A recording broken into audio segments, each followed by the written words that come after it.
Abstract classes, problem solving. Here is a problem statement.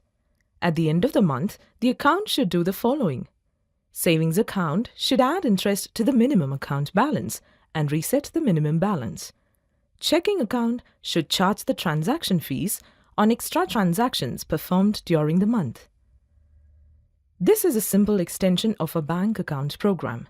Since both types of accounts are required to perform some operations at the end of each month, there should be a method for the same in each subclass.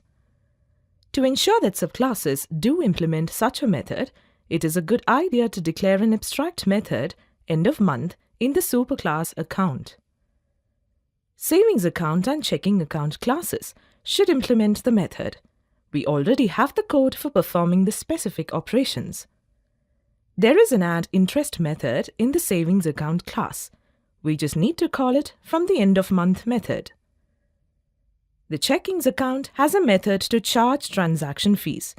Let's call it from the end of month method and we are done. In the test class, we will check if today is the end of month.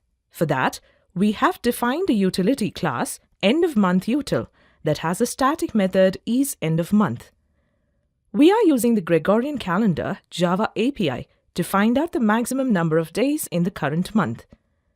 The Gregorian calendar class in the java.util package is the implementation of a calendar class and provides a standard calendar system and helps to obtain the year, month, and day of a date. We will create an object of the Gregorian calendar.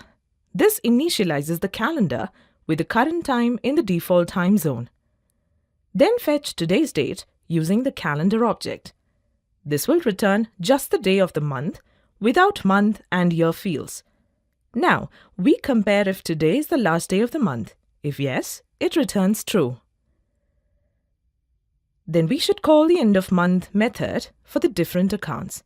It is not yet the last day of the month when I'm testing this. Just to test that the program works correctly, we can simulate the last day of month by setting the current day to the last day by calling the set method on the Gregorian calendar object. Let us test the program now. It is the last day of the month and the endOfMonth methods are being called. We did an exercise on abstract classes and methods and also learned a very basic use of Gregorian calendar class.